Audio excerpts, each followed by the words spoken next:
चिराग पासवान को समाप्त करने का प्रयास करते हैं, चिराग पासवान को तोड़ने का प्रयास करते हैं। पर आज पूरा आप लोग के सामने इस बात को कहूंगा कि जो लोग सोचते हैं कि इन बातों से चिराग पासवान टूट जाएगा, घबरा जाएगा, वो लोग भूल जाते हैं कि चिराग पासवान शेर का बेटा है, वो नवाज पासवान का बेटा है।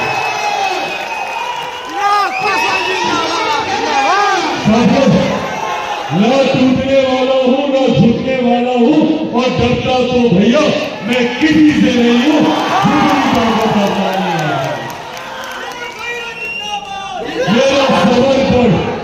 मेरा समर्पण समाज के उस वर्ग के प्रति है जो आजादी के 75 साल के बाद भी मुख्य धारा के साथ नहीं जुड़ पाया। मेरा समर्पण समाज के संविधान के माध्यम से कई ऐसे प्रावधान बनाने का काम किया जिसके पीछे की सोच सामाजिक न्याय से जुड़ी हुई थी, सामाजिक समानता से जुड़ी हुई थी, सामाजिक अवसरों से जुड़ी हुई थी, ताकि समाज में हमें एक बराबर के अवसर मिले, एक बराबर के अधिकार मिले, एक जैसा सम्मान मिले।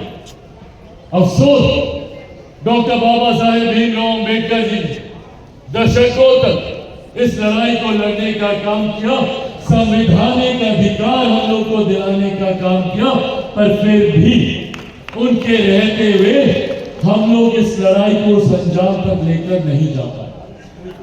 कई पीढ़ियों ने संघर्ष किया। मेरे खुद के नेता, मेरे पिता आदरणीय रामविलास पासवान जी ने संघर्ष करने का काम किया ताकि वो हमारे समाज के लोगों को उस सामाजिक न्याय की लड़ाई में बराबरी और समानता का अधिकार दिला सके। अफसोस मेरे नेता ने पूरा जीवन इसके लिए समर्पित किया, पर आज भी कई ऐसे उदाहरण हम लोग को देखने को मिलते हैं जहां पर सिर्फ और सिर्फ हम लोगों की जाति के आधार पर हम लोगों के साथ भेदभाव किया जाता है, हम लोगों को आगे बढ़ने से रोका जाता है, हम लोगों को जो मौके, जो अवसर मिलने चाहिए, जो हमारा हक, हमारा अधिकार है, उससे हम लोग को वंचित रखा जाता है। और गाहे बगाहे कई ऐसे षड्यंत्र रचे जाते हैं कि किस तरीके से हम लोग के अधिकारों पर डाका डालकर दूसरे लोगों को हमारे अधिकार दीजिएगा। ये प्रथा आज भी कायम है। ऐसे में अब ये जिम्मेदारी हम लोगों की पीढ़ी पर कि कम से कम अपने आने वाले भविष्य के, हमारी अगली पीढ़ी को इस तरीके के संघर्ष, भेदभाव, अत्याचार से ना गुजरना पड़े, उसके लिए आज हम लोगों को कड़े कदम उठाने की जरूरत है, कड़े फैसले लेने की जरूरत है, और सबसे ज्यादा जरूरत है तो सामाजिक एकता की।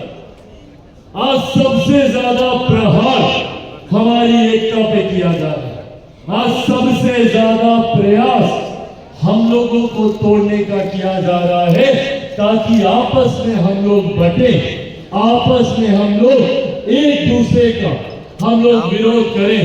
और जो अंग्रेजों के जमाने की नीति चलती थी, डिवाइड एंड रूल की, बांटो और शासन करो, उस नीति पर कई ऐसे राजनीतिक दल हैं जो कार्य करने का प्रयास कर रहे हैं और हम लोगों को बांटकर अपनी राजनीतिक रोटियां सेकने का काम कर रहे हैं।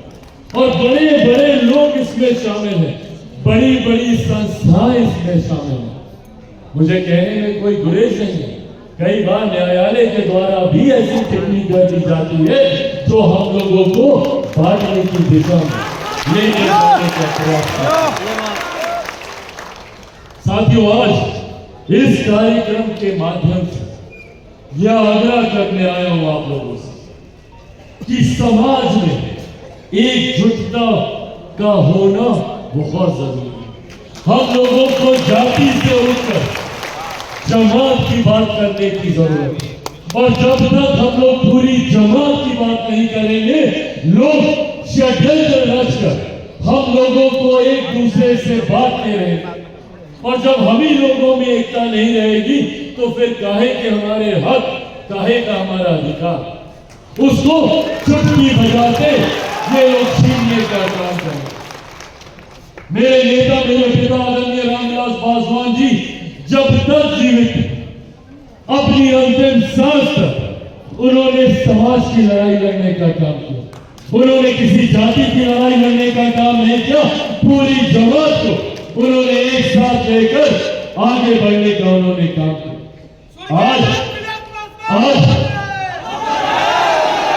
आज कई ऐसे राजनीतिक दल हैं जो बड़े बड़े हमारे आदर्श, हमारे नेताओं के ठेकेदार बनने का प्रयास कर रहे हैं।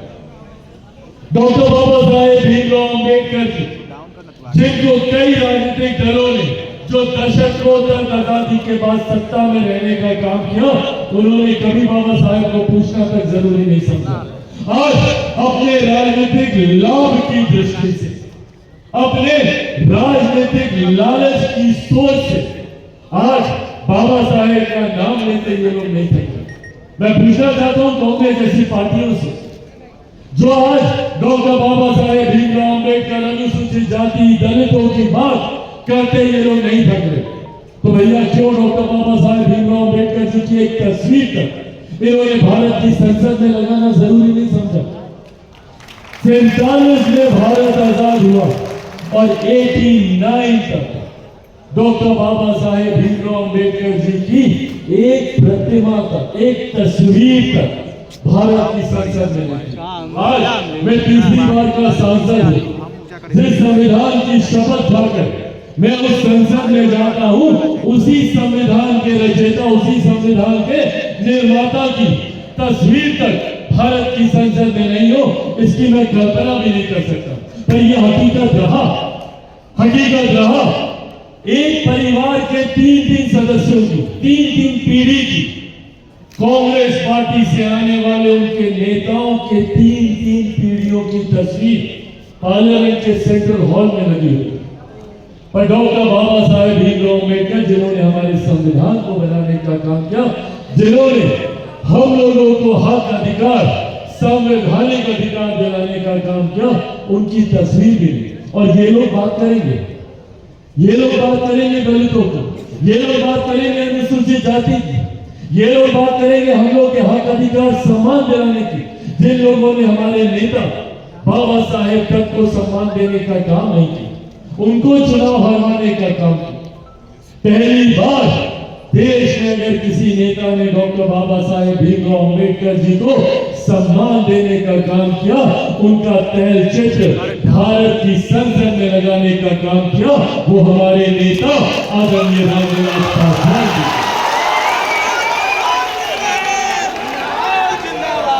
वीपी सिंह जी की वो सरकार 89 में, वीपी सिंह जी की वो सरकार जिसमें पहली बार मेरे पिता आदरणीय रामविलास पासवान जी केंद्र सरकार में मंत्री बने, श्रम एवं कल्याण विभाग की उनको जिम्मेदारी सौंपी गई। और उस वक्त का ये विभाग बहुत बड़ा विभाग होता था।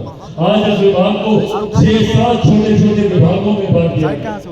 सोशल वेलफेयर मिनिस्ट्री को आज की तारीख में उसमें से बाल, महिला, ये सब अलग कर दिया गया। उस वक्त ये तमाम मंत्रालय, 6-7 मिनिस्ट्रियां मिलकर एक बड़ा मंत्रालय होता। उस वक्त पहली बार हमारे नेता आदरणीय रामविलास पासवान जी की ये देन है कि उन्होंने भारत के सेंट्रल हॉल में, और जब उन्होंने इस प्रस्ताव को सामने रखा, तो इन्हीं लोगों ने, ये विपक्ष में जो लोग आज बैठे हैं, इन लोगों ने इस बात को कहा कि भैया यहाँ पे जगह नहीं है।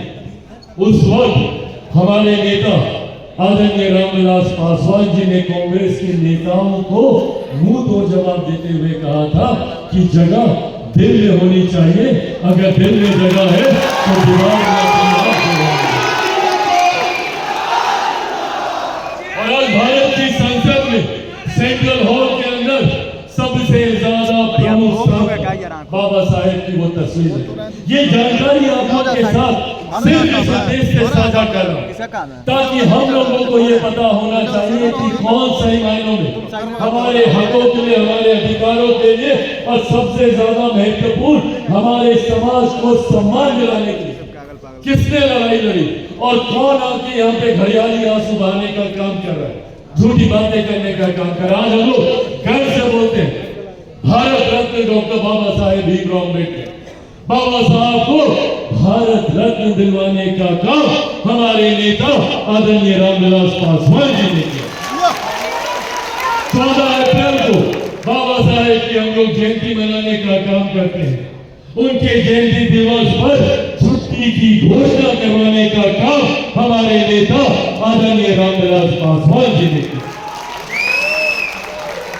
साथियों, आज बहुत आसान है कई ऐसे राजनीतिक दलों के बात पर आकर बाबा साहेब की जयंती मनाना, बाबा साहेब का नाम लेना, उनके नाम पर हम लोगों को अपने साथ जोड़ने का काम करना, जबकि हकीकत है कि एक लंबे समय तक बाबा साहेब को आजादी के बाद की सरकारों ने पूछना तक जरूरी नहीं समझा। आज हमारे नेता की वजह से न सिर्फ बाबा साहेब को सम्मान देने का काम किया, बल्कि उनके जितने तीर्थ स्थल, ऐसी जगहें जहां पे बाबा साहब का जन्म हुआ हो, मऊ हो या लंदन तक, जहां पर जाकर उन्होंने तालीम शिक्षा हासिल करने का काम किया, इन तमाम स्थानों को चिन्हित कर उसको राष्ट्रीय स्मारक का दर्जा दिलवाकर उनको विकसित करवाने का काम हमारे नेता आदरणीय रामविलास पासवान जी ने किया। साथियों, आज ये जानकारी आप लोगों के साथ साझा करके आप लोगों को ये विश्वास दिलाना चाहता हूं कि मेरे नेता, मेरे पिता ने पूरा जीवन समर्पित किया ताकि हम लोगों की आने वाली पीढ़ी को उस भेदभाव से गुजरना ना पड़े जिस भेदभाव का शिकार मेरे पिताजी की पीढ़ी के लोग, मेरी पीढ़ी के लोग हुए, आप लोगों की पीढ़ी के लोग हुए। आने वाली पीढ़ी कम से कम सर उठाकर, आंख से आंख मिलाकर आगे बढ़ने का काम कर सके, ऐसी व्यवस्था का निर्माण हम लोगों को करके जाना है, जिसमें महत्वपूर्ण योगदान हमारे पूर्वज कर चुके हैं। आज वो कम से कम हम लोगों को एक ऐसे स्थान, एक ऐसे मंच तक उन्होंने हम लोग को लाकर खड़ा किया जहां पर हम लोग अपनी आवाज को बुलंद कर सकते। नहीं तो याद कीजिए, समय का एक कालखंड वैसा भी था, एक और ऐसा भी था जब अनुसूचित जाति से आने वाले लोगों को गांव से बाहर रखा जाता था, उनकी कमर पर झाड़ू बांधा जाता था, गले में घंटी लगाई जाती थी कि अगर गांव में ये लोग आए तो खिड़की दरवाजे बंद कर दें। छूना तो बहुत दूर की बात है, देखना तक पाप माना जाता है। उस परिस्थितियों से जूझते हुए हमारे नेता, हमारे पूर्वज हम लोग को यहां तक लेकर आए, पर अब इसको एक अंतिम पड़ाव पर हम लोगों को लेकर जाना है। आज भी अफसोस इस बात का होता है कि ये भेदभाव गाहे बगाहे आज भी हम लोग को अनुभव करना पड़ता है। गांव की परिस्थितियां तो भूल ही जाए जिसमें हम लोग को आए दिन ऐसी भेदभाव वाली सोच का सामना करना पड़ता है।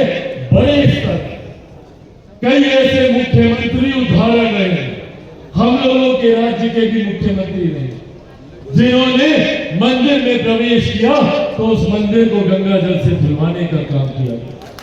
आज भी हम लोगों को ऐसे उदाहरण मिलते हैं कि एक आईपीएस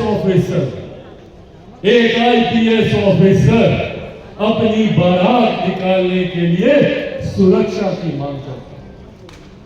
आज भी समाज में ऐसे उदाहरण है जहां पर एक दलित युवक को घोड़ी पे चढ़ने से रोका जाता है, एक दलित परिवार को मंदिर में जाने से रोका जाता है। आज हम लोग उस भेदभाव का शिकार हैं और उसके बाद समाज में कुछ लोग हम लोगों को बांटने की बात करते हैं। बात की जाती है क्रीमी लेयर को लाने की, बात की जाती है हम लोगों को जातियों में बांटने की, जबकि आज की तारीख में भी पहले तो हम लोगों को ये बात समझनी जरूरी है कि क्या है अनुसूचित जाति, कौन है अनुसूचित जाति में आने वाले लोग। कई बार कुछ लोग जो टिप्पणी कर देते हैं कि इनको क्रीमी लेयर में ले आना चाहिए, हम लोगों के साथ भेदभाव का आधार शैक्षणिक या आर्थिक नहीं रहा। ये समझने की जरूरत है हम लोग।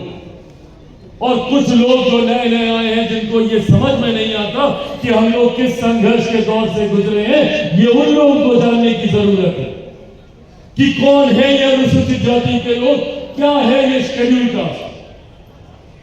ये वो जातियां हैं जिनको संविधान में शेड्यूल किया गया, जिनको लिस्ट किया गया, जिनके नाम लिखे गए इन जातियों के हमारे संविधान में, जो कभी ना कभी समय के किसी न किसी दौर में छुआछूत का शिकार रहे, अनटचेबिलिटी का शिकार रहे, जिनको देखना छूना पाप माना जाता है। उन जातियों को चिन्हित कर हमारे संविधान में अंकित किया गया और इन जातियों को अनुसूचित जाति कहलाया। इसी तरीके से अनुसूचित जनजाति भी है, जिनमें ऐसी जातियों के नाम को जोड़ा गया जिनकी वेशभूषा, बोलचाल, रहन सहन जनजातीय ट्राइबल कैरेक्टरिस्टिक जिनके रहे हैं, जिनका अलग बोलना, अलग रहना, अलग परंपराएं, अलग भाषाएं नहीं हो, उनको जनजाति में उनको डाला गया। पर जिनको अनुसूचित जाति में डाला गया, उनका आधार सिर्फ और सिर्फ छुआछूत रहा, अनटचेबिलिटी रही। तो जो लोग कभी ना कभी क्रीमी लेयर का जिक्र करते हैं, वो लोग बताए ना कि अनुसूचित जाति में कौन सी ऐसी जाति है जो आज की तारीख में भी छुआछूत की शिकार नहीं होती हो? कौन सी ऐसी जाति है जो आज कहीं पर भी चली जाए और उसको समानता का अधिकार मिलता हो? हकीकत है कि आज भी हम लोगों के साथ भेदभाव किया जाता है, क्योंकि इसका आधार छुआछूत है। भले आप आर्थिक तौर पे कितने भी सक्षम हो, भले आप शैक्षणिक तौर पे कितने भी सक्षम हो, शिक्षा की बात करें तो बाबा साहब से पढ़ा लिखा और कौन, कितनी डिग्रियां थी इनके पास, नाम लेते लेते पन्ना खत्म हो जाता। उसके बावजूद भी ये भेदभाव उनके साथ हुआ। और आज भी अगर आप सामाजिक तौर पे बोले तो एक मुख्यमंत्री का पद से बड़ा और कौन सा पद, अगर तब उनके साथ भेदभाव हो, तो ये दर्शाता है कि आज भी कुछ ऐसे लोग हैं जिनकी मानसिकता समाज में भेदभाव की, और जब तक इस सोच को पूर्ण रूप में कोई समाप्त नहीं करता, तब तक जो लोग ये बात करते हैं, इस सोच तक का हम लोगों को मजबूती से विरोध करने की जरूरत है, जो हम लोगों में बंटवारे की भावना लेकर आने का प्रयास करते। और आज यही आग्रह करने आप लोगों के बीच आया है। साथियों, मुझे आप लोगों को ये कहने बताने की जरूरत नहीं है, ये वादा मेरा मेरे समाज के लोगों के साथ है, और उससे बड़ा ये वादा मेरा मेरे पिता के साथ है, जिनको मैंने ये वादा दिया है कि उनके हर अधूरे सपने को उनका बेटा पूरा करेगा। ये वादा मैं उनका है।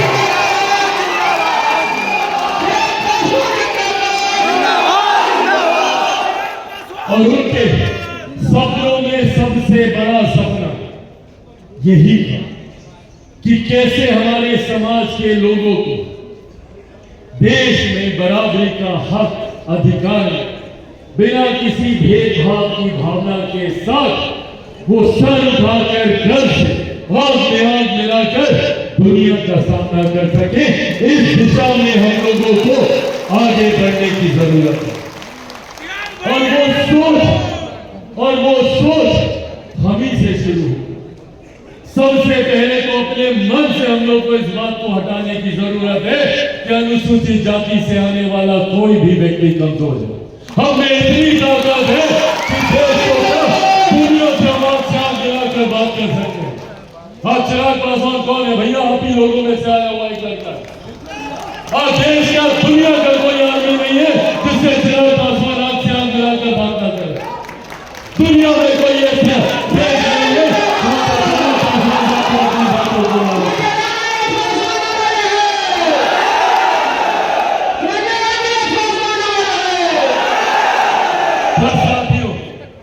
लोग हैं जो इस सोच का बदला चिराग पासवान को समाप्त कर लेना चाहते हैं, जो नहीं चाहते कि भैया ये लड़का क्यों इतना बोल रहा है, जिनको नहीं पसंद आता कि ये अपने समाज का हाथ पकड़कर क्यों आगे लेकर जा रहा है, जिनको नहीं पसंद आता कि ये अपने पिता के जाने के बाद उनकी सोच को क्यों आगे बढ़ाने का काम करे, और वो मानसिकता वाले लोग चिराग पासवान को समाप्त करने का प्रयास करते हैं, चिराग पासवान को तोड़ने का प्रयास करते हैं।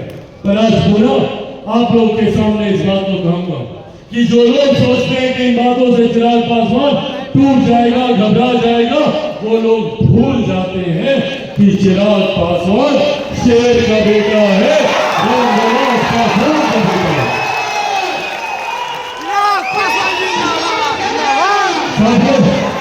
न टूटने वाला हूं, न झुकने वाला हूं, और डरता तो भैया मैं किसी से नहीं हूं,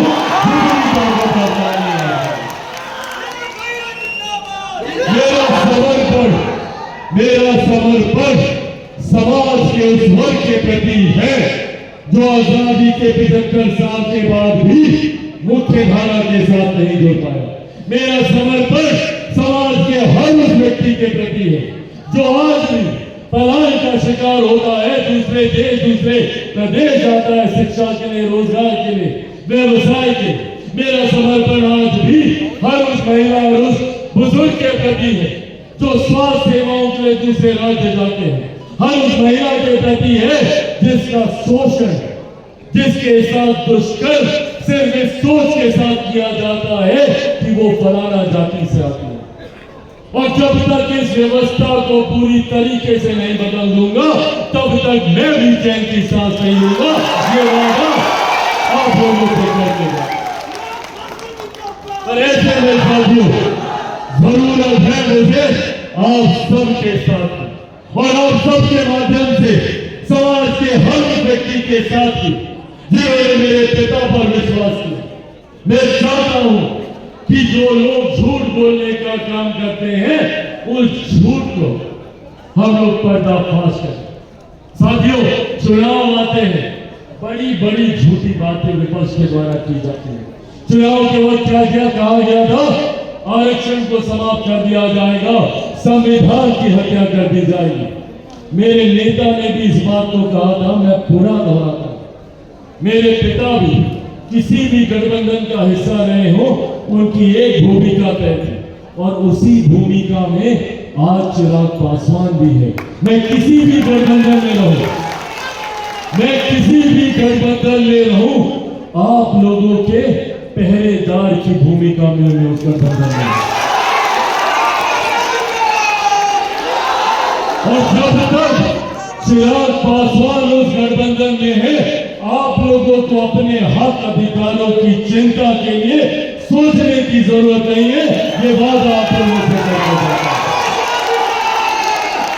और जिस दिन चिराग पासवान को लगेगा कि गठबंधन में मेरे लोगों के साथ अन्याय हो रहा है या गठबंधन में हम लोगों की बातों को सुना नहीं जा रहा, तो मेरे पिता ने भी एक मिनट नहीं सोचा था मंत्री पद को लात मारने से पहले अगर मुझे लगेगा तो किसी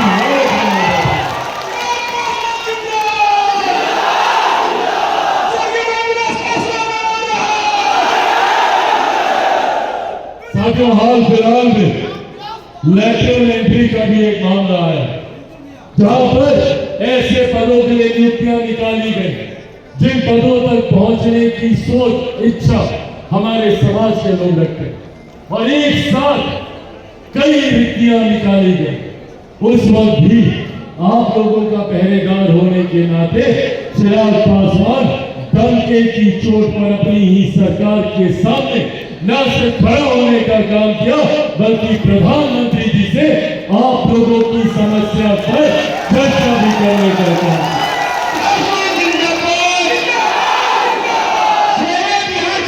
और मुझे खुशी है कि मेरे प्रधानमंत्री आदरणीय नरेंद्र मोदी जी ने न सिर्फ उन बातों को समझने का काम किया, न सिर्फ समाज की चिंताओं को सुनने का काम किया, बल्कि उस पर तुरंत अमल करते हुए अगले दिन ही इस फैसले को वापस लेकर हम लोगों को सम्मान दिलाने का काम किया।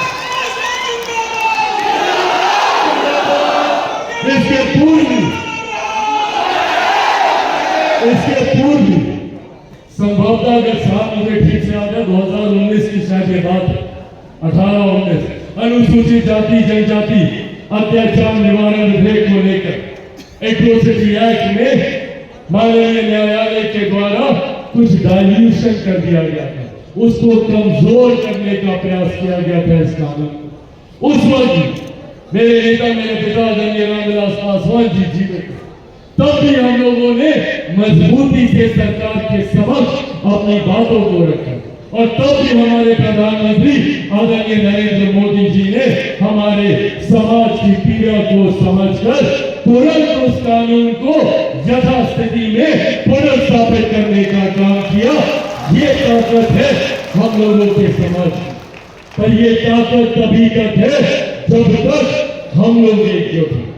इसीलिए साथियों आज ये आग्रह करने आया, जो लोग हम लोग को डराकर हम लोग को बांटने का प्रयास करते हैं, कभी आरक्षण का डर दिखाकर, कभी संविधान का डर दिखाकर, पहले तो आप लोगों के सामने मैं मेरे नेता मेरे पिता आदरणीय रामविलास पासवान जी के संघर्षों की कसम खाकर ये वादा आप लोगों से करके जाता हूं कि जब तक चिराग पासवान जिंदा है, न आरक्षण को कोई खतरा है, न संविधान को कोई खतरा।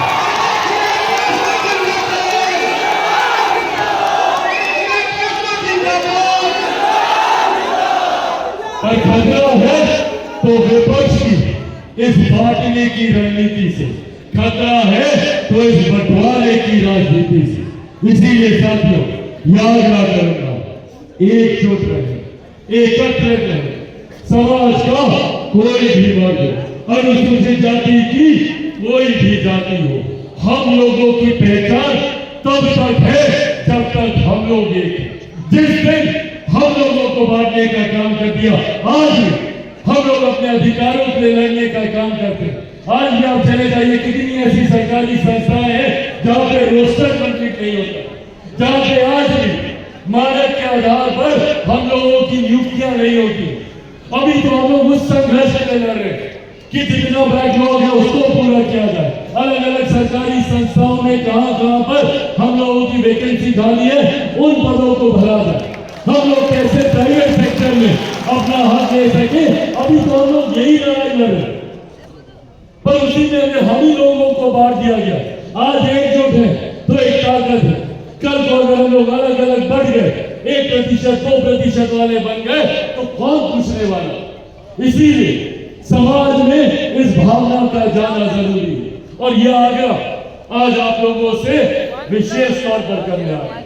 समझिए अपनी ताकत, और जो लोग हम लोग को बांटना चाहते हैं वो हम लोग का हित तो कतई नहीं चाहते, वो चाहते हैं कि हम लोग बढ़ जाए।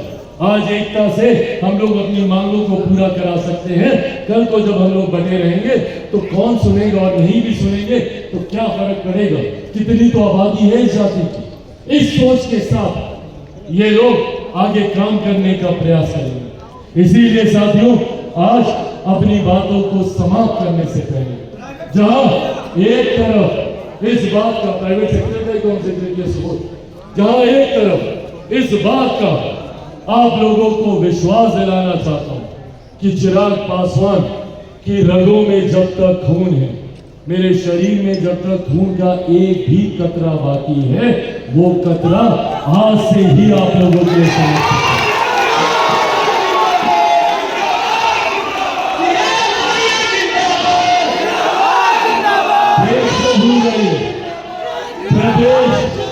प्रदेश देश को भूल जाइए, दुनिया की बड़ी से बड़ी ताकत से भी भिड़ना होगा आप लोगों के लिए, तो भी चिराग पासवान नहीं छोड़ेगा।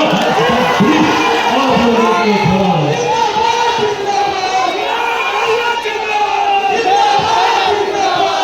पर यह भी हकीकत है कि चिराग पासवान अकेला इस लड़ाई को कतई नहीं लड़ सकता। जरूरत है मुझे आज सबके साथ। जब आप लोगों के लिए लड़ता हूं तो ऊर्जा भी मुझे आप ही सबसे मिलती है। जब आप लोगों के संघर्ष करता हूं तो मेरी ताकत भी आप ही बनते हैं। ऐसे हर एक व्यक्ति को जो यहां पर मौजूद है और जो आपके गांव में है, उनको जाकर आप लोगों को ये विश्वास दिलाना होगा कि जब तक वो व्यक्ति चिराग पासवान बनकर चिराग पासवान के साथ नहीं जुड़ेगा, तब तक हम लोग इस लड़ाई को अंजाम तक लेकर आगे नहीं बढ़ पाएंगे। हर किसी को चिराग पासवान बनना होगा, बनेंगे चिराग पासवान? ऐसे नहीं, दोनों आप उठा के बताएं, बनेंगे चिराग पासवान? बनेंगे चिराग पासवान? बनेंगे चिराग पासवान? साथियों, बस मेरा साथ दीजिए,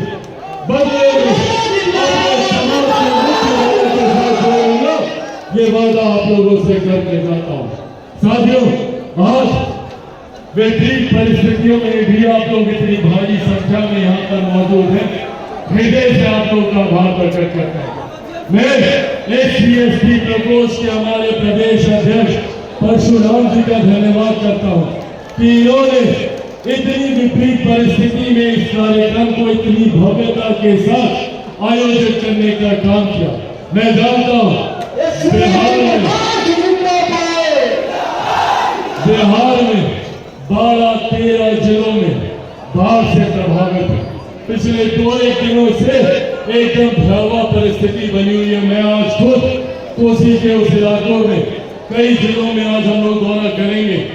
आज इस कार्यक्रम के बाद हम लोग पूर्णिया जाएंगे, सहरसा में रात में हम रुकेंगे। कल भी कई ऐसे बाढ़ प्रभावित इलाकों में हम लोग जाएंगे, सुनिश्चित करने के लिए कि राज्य सरकार, केंद्र सरकार की कोई मदद की जरूरत में कोई कमी तो नहीं पड़ रही। इन तमाम चीजों का आकलन हम लोग आज से लेकर कल तक हम लोग करेंगे, पर उसके बावजूद आप लोग इतनी भारी संख्या में यहाँ पर आपने आने का काम किया है, इसके लिए मैं आप लोगों का धन्यवाद करता हूँ। साथियों, आगामी 28 नवंबर को पार्टी का स्थापना दिवस ऐतिहासिक रूप में मनाया जा रहा है। पटना के गांधी मैदान में लंबे समय के बाद लोक जनशक्ति पार्टी रामविलास एक बड़ा कार्यक्रम, एक भव्य रैली का आयोजन करने जा रहे हैं। उसके लिए पूरे आदर के साथ आप लोगों को मैं आमंत्रित करता हूं। आप सब अपने घर परिवार के साथ उस कार्यक्रम में सम्मिलित हो और बिहार फर्स्ट और बिहारी फर्स्ट की सोच को आगे बढ़ाने का काम हम लोग हो सके। अनुसूचित जाति जनजाति प्रकोष्ठ हमारी पार्टी के सबसे मजबूत स्तंभ है। एक ऐसा प्रकोष्ठ है जो हमारी पार्टी की रीढ़ है। इसको जितना मजबूत आप लोग करेंगे, उतनी मजबूत हमारी पार्टी होगी। मैं यहाँ पर अनुसूचित जाति जनजाति प्रकोष्ठ के हमारे राष्ट्रीय अध्यक्ष ज्ञानचंद गौतम जी का भी विशेष तौर पर मैं यहाँ पर स्वागत करता हूँ। एक बार जोरदार तालियां यहाँ पर इस प्रकोष्ठ के राष्ट्रीय अध्यक्ष में बजाय वही पुनः परशुराम जी का मैं धन्यवाद करता हूँ और साथ ही में मैं धन्यवाद करता हूँ इस प्रकोष्ठ से जुड़े हुए हमारे तमाम बड़े साथियों का, जिसने इस प्रकोष्ठ के तमाम